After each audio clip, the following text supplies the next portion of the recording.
Assalamualaikum warahmatullahi wabarakatuh.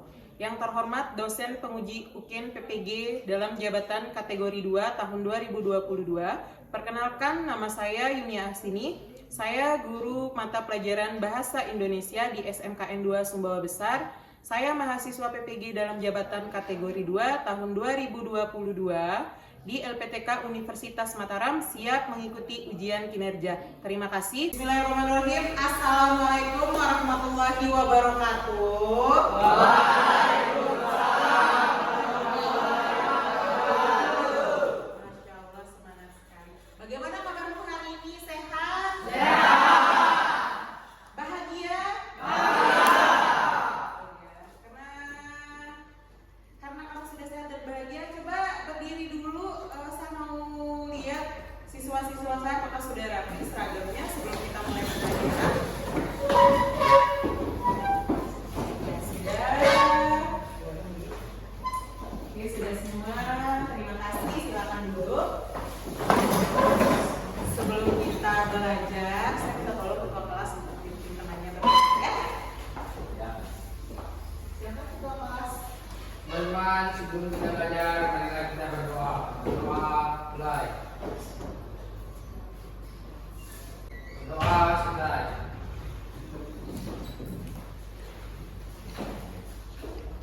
Oke.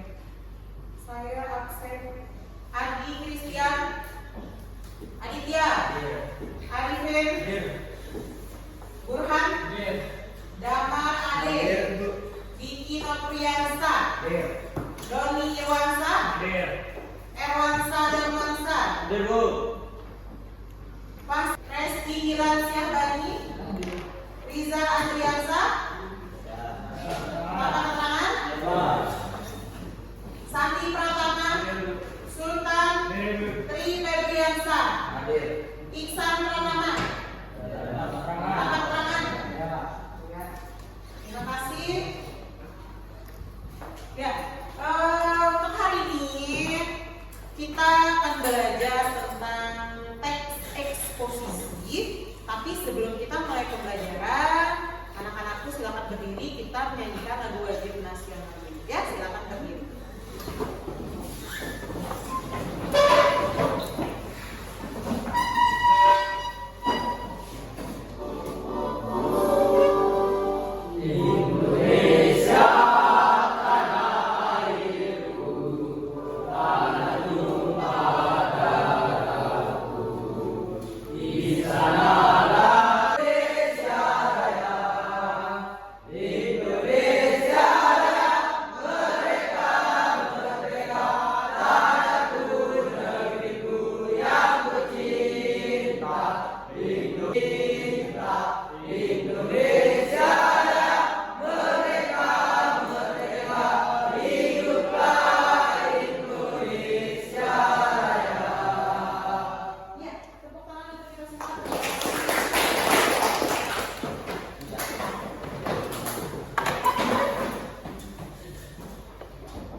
Sebelum kita melanjutkan ke materi pembelajaran selanjutnya, yaitu pengertian teks eksposisi, kita dulu.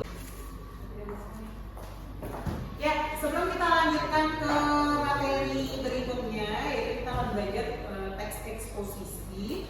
Minggu kemarin kita sudah belajar tentang teks anekdot. Ada yang masih ingat apa itu teks anekdot? Ada apa itu teks anekdot? Apa? Cerita lucu yang apa kira-kira? Hanya cerita lucu saja? Digunakan untuk menyampaikan Cerita lucu untuk menyampaikan kritik terhadap tokoh publik. Strukturnya ada berapa? 5. Yang pertama ada abstraksi, yang kedua orientasi, yang ketiga yang keempat yang kelima ya, karena kita sudah belajar anekdot dan kita belajar untuk memberikan kritikan terhadap sesuatu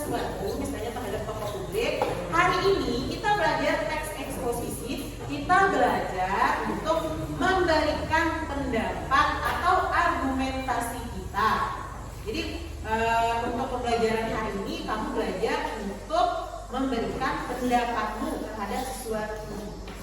Ya? Jadi setelah kamu belajar teks eksposisi pembelajaran kita hari ini, kamu diharapkan mampu nih. Yang pertama, mengidentifikasi informasi-informasi apa saja yang terdapat dalam teks eksposisi.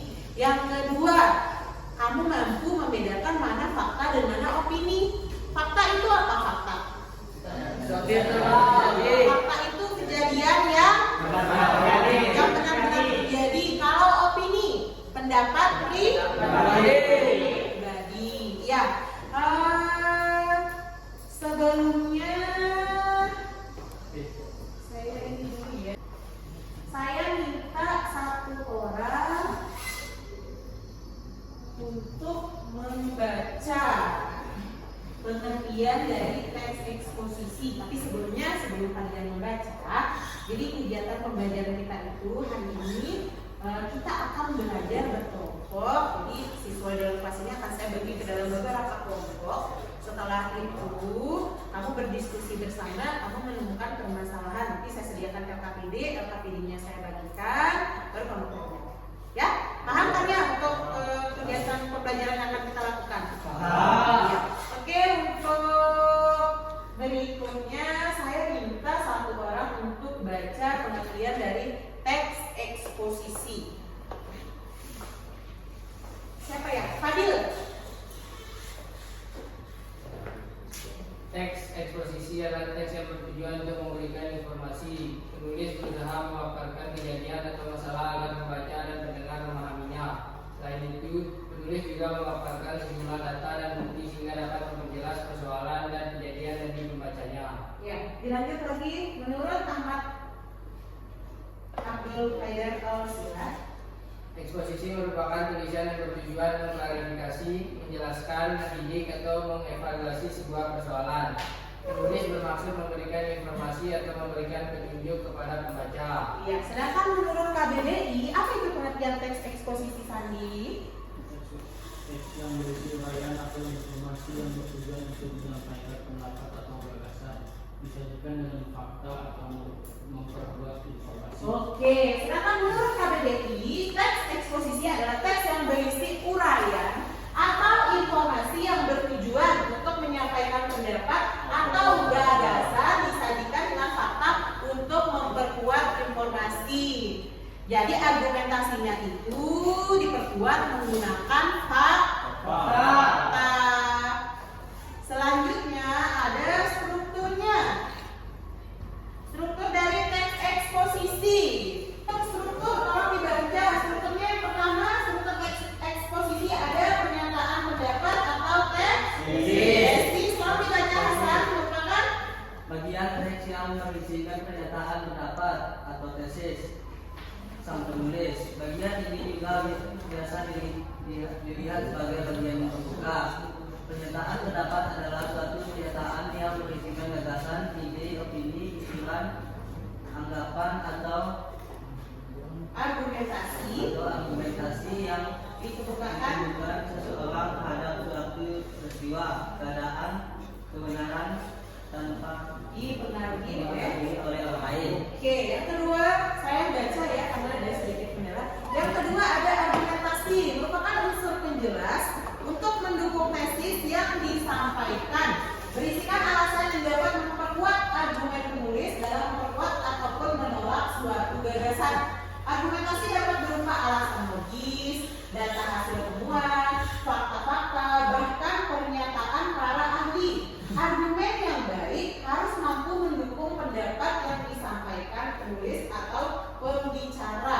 Ciri-ciri kalimat argumentasi itu yang pertama, berisikan ide-ide, kemudian gagasan, pandangan, point of view atau sudut pandang ya, atau pendapat seseorang mengenai suatu masalah. Sedangkan untuk yang kedua, berisikan data-data valid resmi, fakta faktual objektif atau hasil riset seseorang ilmuwan guna memperkuat argumen yang diutarakan sehingga pembaca merasa yakin dengan argumen tersebut. Itu untuk struktur yang kedua. Berarti yang pertama itu strukturnya ada pernyataan pendapat.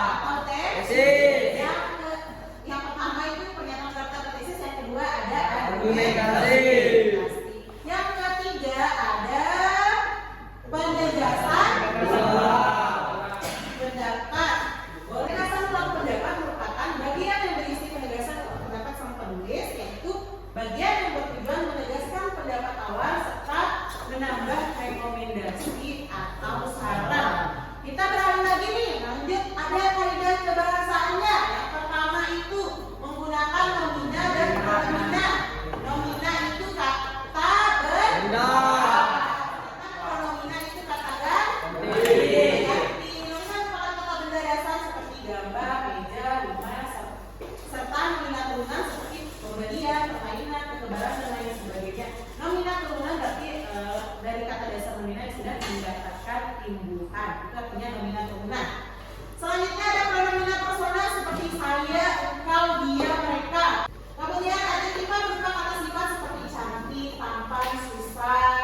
Adverbial merupakan kata keterangan seperti sangat, dengan, karena, sangat cantik, sangat ramah. Selanjutnya menggunakan kata hubung atau konjungsi. Konjungsi yang sering digunakan antara lain lalu, sehingga, apa ini? Ketika, dan akhirnya. Kemudian menjadikan argumentasi urut dari yang lemah sampai yang kuat, dari yang mudah sampai yang rumit, atau bahkan sebaliknya. Selanjutnya, yang terakhir menyatakan sikap penulis setuju atau tidak terhadap teks tersebut itu. Setelah ini, saya bagikan kalian ke dalam beberapa kelompok. Tapi sebelumnya, saya tanya, untuk anak-anak zaman sekarang tuh pasti tidak asing lagi dengan yang namanya sosial media. Contoh sosmed apa sih? Facebook. Yang pertama ada Facebook, yang kedua ada Instagram, yang ketiga ada WhatsApp, yang keempat Telegram, yang kelima Twitter, yang keenam YouTube, yang ketujuh micet. Micet itu sosmed. Apa isinya micet?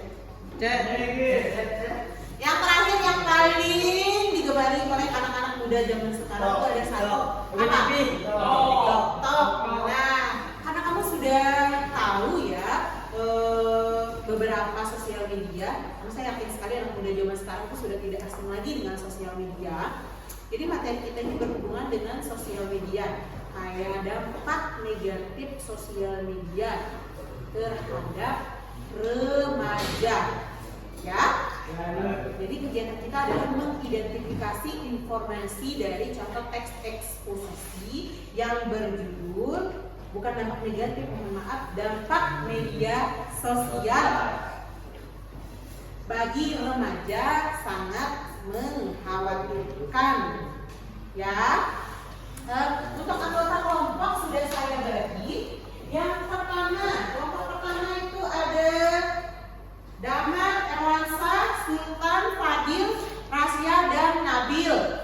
Kemudian yang kedua ada Zidan, Nadil, Hasan, Diki Nopriyansa, Sandi, dan Husen.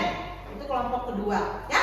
Untuk kelompok ketiga ada Paksa, Aditya, Tri, Burhan, Arifin. Untuk kelompok keempat ada Vega, Reski, Doni, Adi, dan Pian. Siapa yang belum dapat kelompok? Siapa yang belum dapat kelompok? Doni? Sudah. Doni sudah di kelompok 4. Ya, sudah ya. Silakan ke anggota kelompok masing-masing. Masing-masing. Ayo dong. Ya, ini sudah ke anggota kelompoknya masing-masing ya.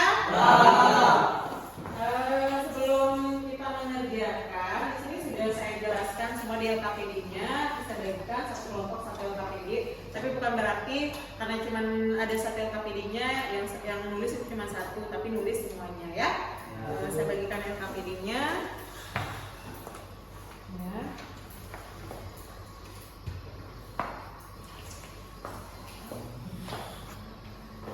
Burhan, permisi, siapa yang bukan? Ya. Ya, silakan diperhatikan dulu LKPD-nya di sana.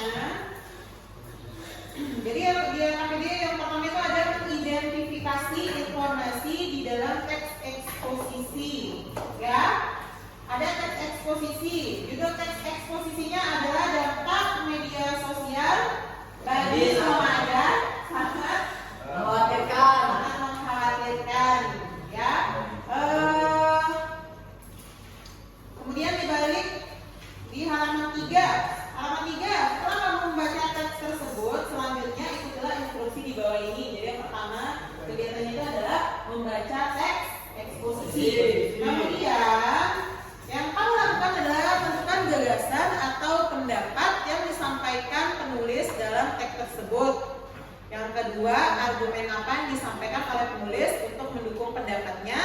Dan yang ketiga, apakah rekomendasi yang disampaikan oleh penulis? Selain kamu mengidentifikasi informasi apa saja yang ada dalam teks eksposisi tersebut, kamu juga mengidentifikasi atau menentukan struktur teks dari contoh teks eksposisi dampak media sosial bagi remaja sangat mengkhawatirkan. Ada berapa struktur teks eksposisi? Ada dua. Yang pertama, yang kedua, rekomendasi. Yang ketiga, rekomendasi atau penjelasan ulang. Ya, kamu identifikasi mana yang termasuk ke dalam bagian tesis, kemudian argumentasi yang mana, selanjutnya rekomendasi itu yang mana. Ya, ada pertanyaan untuk KPD-nya dulu? Ada pertanyaan? Ada. Baiklah, silakan simak video berikut ini ya. Dan tidak terbatas. Media sosial sendiri kini menjadi salah satu hal yang tidak bisa dilepaskan begitu saja dari kehidupan sehari-hari, mulai dari anak-anak, remaja. Lalu, apa saja sebenarnya yang menyebabkan para remaja ini tertarik menggunakan media sosial? Kehadiran media sosial itu memberikan kemudahan para remaja untuk berinteraksi, mencari teman, melakukan eksplorasi berbagai informasi. Karena masa remaja mereka punya rasa ingin tahu yang luar biasa, sehingga media sosial menjadi salah satu komunikasi untuk bangun interaksi seperti itu dengan temannya. Remaja memiliki sifat ingin tahu, tinggal bagaimana orang tua dan menggunakan. Silakan ditanyakan pada yang tidak kamu pahami, silakan bertanya ya. Oh iya, sama satu lagi, kegiatan kita ini juga ada penilaiannya, penilaian untuk persiswa, kemudian untuk kelompok, bagaimana kamu maju mempresentasikan tugasmu. Karena setelah ini masing-masing dari perwakilan kelompok itu maju. Saya berharap semua kelompok itu bisa maju, misalnya kelompok semua kelompok itu maju untuk mempresentasikan hasilnya, tapi bukan cuma satu orang saja yang baca, melainkan semuanya. Kalau misalnya satu orang sudah baca, yang lain itu menanggapi ketika ada siswa lain yang bertanya. Jangan cuma kalau misalnya maju berenam yang berbicara hanya 2 orang, tapi saya mau kalian berbicara semuanya ya. Karena ini selain dampak negatif, media sosial itu sudah pasti punya dampak positifnya. Sudah kalian katakan ya. Ini dikerjakan itu sampai mana? Sampai dampak media sosial bagi remaja ini sangat mengkhawatirkan. Kalian sudah menyelesaikan, sudah mengidentifikasi informasi apa saja yang ada di sini? Sudah? Bagian tesisnya sudah? Sudah. Mana? Coba lihat bagian tesisnya. Ya. Argumen yang disampaikan, kelompok ini sudah sampai argumen yang disampaikan, kelompok ini sudah sampai dengan argumen yang disampaikan nih. Kelompok ini sudah sampai mana? Oke. Iya, bagian tesisnya terletak pada paragraf keberapa ini? Pada paragraf pertama. Oke. Sudah ya. Oke, berarti yang dikerjakan tuh cuma beberapa argumentasi sama rekomendasinya ya. Kira-kira cukup 5 menit lagi? Silakan dikerjakan. Siap. Yang ini sudah sampai mana? Sampai itu argumentasi Bu. Sudah sampai argumentasi. Oke, argumentasi. Nanti tinggal rekomendasinya belum ya?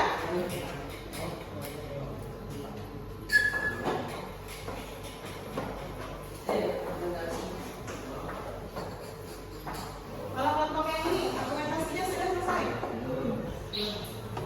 5 menit lagi ya, waktu kita ya.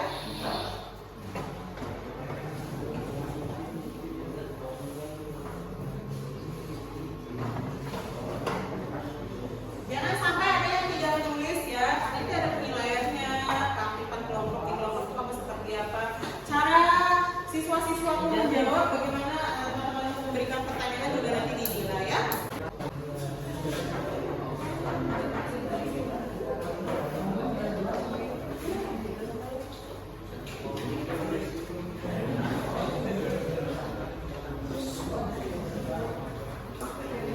Siap-siap untuk presentasi ke depan ya. Waktu berdiskusi kita sudah habis dari tadi. Jadi untuk sekarang yang pertama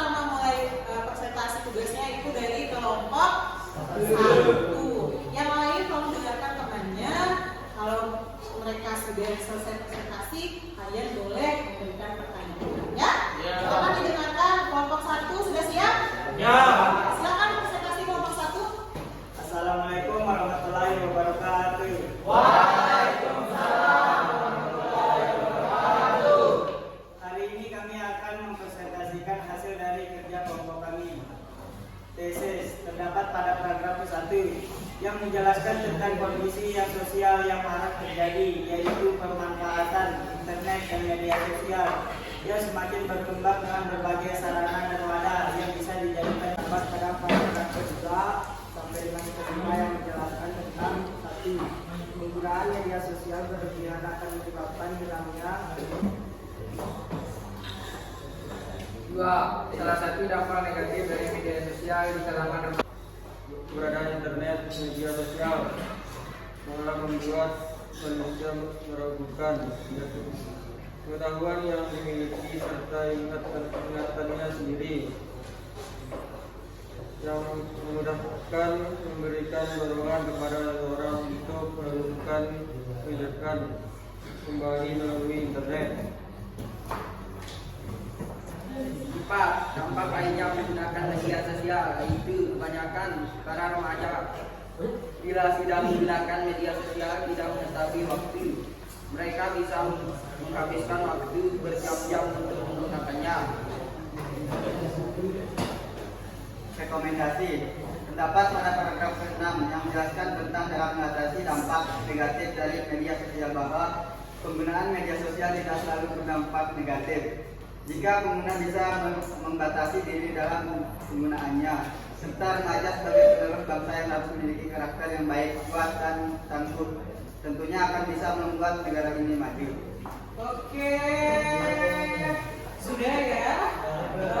Kelompok 1 itu sudah menyampaikan, sudah mengidentifikasi informasi-informasi yang ada pada teks eksposisi yang berjudul dampak media sosial bagi remaja sangat mengkhawatirkan. Tadi yang pertama, untuk struktur teks eksposisi, struktur yang pertama itu apa tadi? Tesis berada pada paragraf pada paragraf pertama. Untuk argumentasinya ada pada paragraf keberapa? Kedua sampai dengan 5. Oke. Sedangkan untuk rekomendasi pada paragraf keberapa? Pada paragraf ke-6. Ya, kelompok tangan untuk kelompok 1.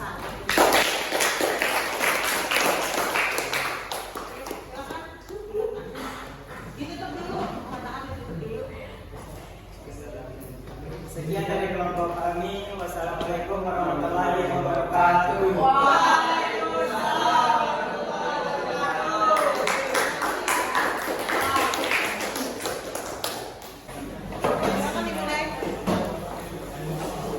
Assalamualaikum warahmatullahi wabarakatuh. Yang lain kalau diperhatikan namanya ya, yang di belakang coba duduk, boleh duduk di sebelah ya.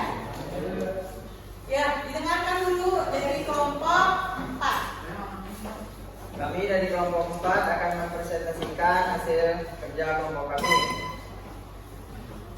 Tesis, terdapat pada paragraf ke-1 yang menjelaskan tentang kondisi media sosial yang semakin marak terjadi, yaitu pemanfaatan internet dan media sosial yang semakin berkembang dengan berbagai sarana dan wadah yang bisa dijadikan penghubung ke internet dan media sosial seperti ponsel dan laptop.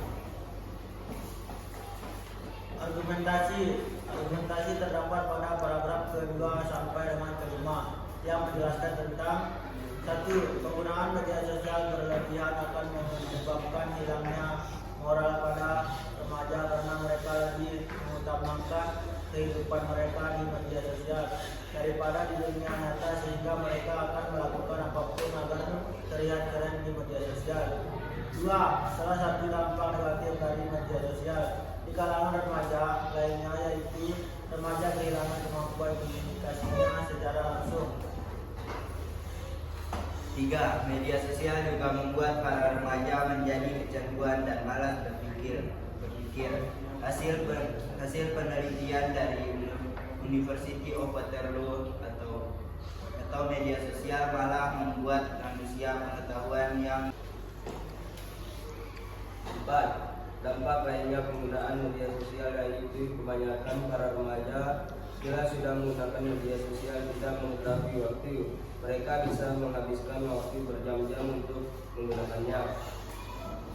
rekomendasi terdapat pada paragraf ke-6 yang menjelaskan tentang cara mengatasi dampak negatif dari media sosial, bahwa penggunaan media sosial tidak selalu berdampak negatif jika penggunaan bisa membatasi diri dalam penggunaannya, serta remaja sebagai penerus bangsa yang harus memiliki karakter yang baik, kuat, yang tangguh, tentunya akan bisa membuat negara ini maju. Sudah? Ya, terima kasih. Sudah itu presentasi dari kelompok 4. Ada pertanyaan dulu untuk kelompok 4 ya. Ada satu dari siapa lagi sebelum saya ini? Ada dari Sandi dan dari Reski. Oke, jadi yang dua ini adalah perwakilan dari masing-masing kelompok untuk memberikan pertanyaan ya. Oke. Yang pertama, karena tadi Reski sudah duluan, saya mulai dari Sandi ya. Apa dampak negatif dari penggunaan media sosial di kalangan remaja? Dampak negatif media sosial bagi pelajar yaitu anak remaja akan menjadi malas. Penggunaan media sosial yang berlebihan akan membuat anak menjadi malas untuk berinteraksi atau berkomunikasi di dunia nyata. Tidak hanya itu, anak juga akan malas belajar dan memilih menghabiskan waktunya untuk membuka media sosial. Iya, luar biasa sekali dari kelompok 1 ya. Ini yang maksud saya tadi, ketika kamu berdiskusi bukan hanya kamu menentukan informasi apa saja yang terdapat dalam teks eksposisi itu, tapi kamu juga mencatat dampak negatifnya, dampak positifnya, terus bersosial media yang baik dan benar itu seperti apa, karena sudah ada tayangan videonya. Jadi ketika ada temanmu bertanya, langsung kamu bisa jawab gitu ya. Terima kasih untuk kelompok 1. Pertanyaan berikutnya dari kelompok berapa ini tadi? Kelompok 4. Oke, silakan Reski Ilasyahbani. Apa pertanyaannya? Bagaimana cara yang harus kita lakukan agar bijak dalam menggunakan sosial media? Bagaimana caranya? Bagaimana cara yang kita lakukan? Harus kita lakukan agar bijak dalam menggunakan sosial Oh media. iya, kira-kira cara yang kita lakukan untuk bijak dalam bersosial media itu seperti apa? Caranya gitu. Menggunakan media sosial sesuai dengan kebutuhan, menjaga sikap dan etika dalam berinteraksi dengan pengguna lain, Ya. menyaring informasi yang didapat. Oke, mantap. Tepuk tangan untuk kelompok. Jadi bukan hanya di kehidupan kita sehari-hari saja kita harus belajar bijaksana ya. Menggunakan sosial media pun kita harus bijaksana. Jadi jangan sampai kita dengan mudahnya terpancing isu-isu yang tidak benar, hoax misalnya. Kemudian kita juga seperti kalau misalnya di real life-nya, di kehidupan nyata, ketika kita ngomong dengan seseorang, kita itu kan harus menjaga sekali ya adab, etika, menjaga omongan. Di sosial media pun juga begitu, lebih ke menjaga keetikan ya. Kira-kira itu contoh hal-hal yang bisa dilakukan untuk kita bijak menggunakan sosial media. Ada lagi pertanyaan untuk kelompok 3 dulu? Ada? Ada? Tidak ada lagi. Oke, terima kasih. Kelompok 3 silakan ditutup. Demikian presentasi dari kelompok kami. Assalamualaikum warahmatullahi wabarakatuh.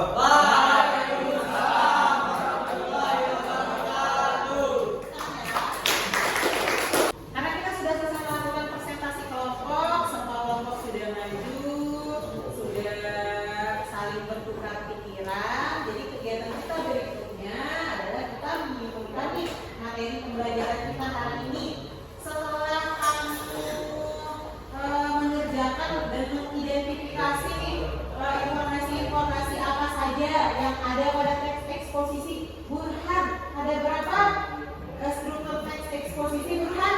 Ada 3. Yang pertama yang kedua ada presentasi, yang ketiga ada variasi atau penegasan.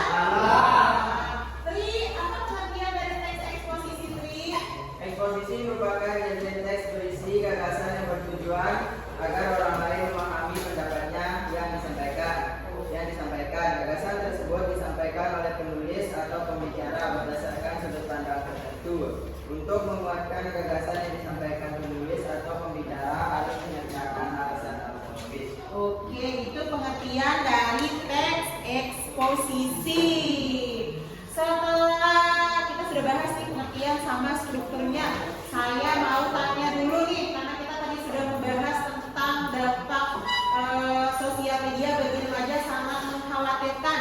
Dampak negatif sosial media itu apa? Dampak negatifnya apa? Kecanduan. Yang kedua apa? Bisa mengakibatkan kecemasan dan depresi. Itu dampak negatif dari sosial media. Apalagi dampak negatifnya? Malas, menjadi malas. Kemudian apa lagi? Menjauhkan yang dekat. Menjauhkan yang dekat. Oke, apa lagi? Buka waktu. Dampak negatif lupa waktu. Kemudian apa lagi? Iya, jadi ada banyak sekali dampak negatif dari penggunaan sosial media yang berlebihan. Intinya berlebihan, ya. Penggunaan sosial media. Kalau kamu berlebihan menggunakan sosial media, entah bukan sosial media saja, apapun itu yang berlebihan itu pasti akan ada dampak negatifnya. Karena ada dampak negatif dari penggunaan sosial media, sudah pasti ada dampak positif. Dampak positif dari sosmed itu apa? Mendekatkan yang jauh. Mendekatkan yang jauh. Ya, kalau tadi dampak negatifnya menjauhkan yang dekat, dampak positifnya yang mendekatkan yang jauh. Kemudian apa lagi? Memperlancar informasi. Memperlancar informasi. Apa lagi? Mendapat banyak teman, mendapat relasi. Kamu bisa punya banyak teman dari belahan dunia manapun, ya kan? Ketika kamu menggunakan sosial media seperti Instagram. Instagram itu ada banyak sekali penggunanya di belahan dunia ini. Jadi kamu bisa dapat teman dari Instagram, dari apalagi sosial media, dari Facebook, dari TikTok.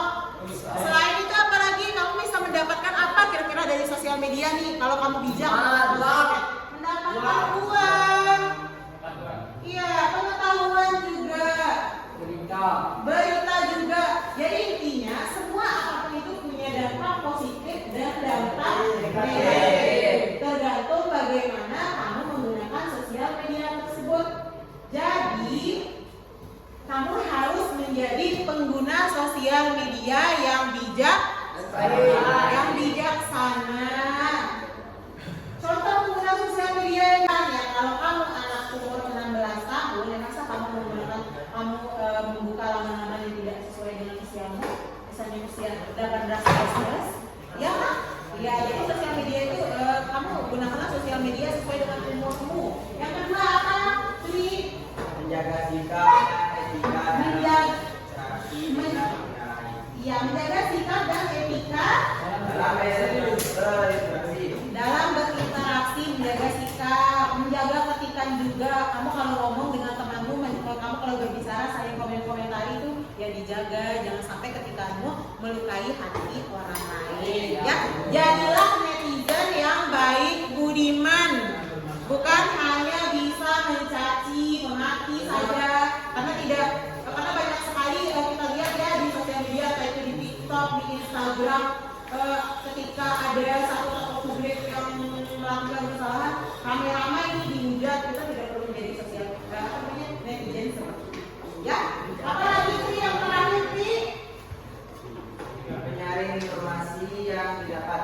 Menyaring informasi yang didapat. Nah, kira-kira seperti itu, paham ya? Ada pertanyaan dulu? Ada pertanyaan, terima kasih.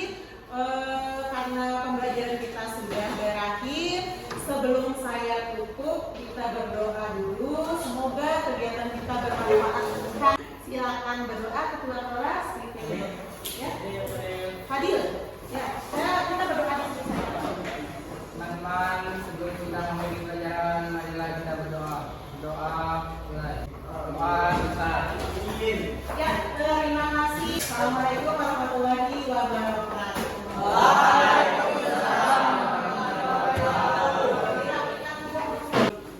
Hati-hati ya. Hati-hati. Dan terima kasih ya. Hati-hati Hasan. Hasan, hati-hati. Oke, hati-hati.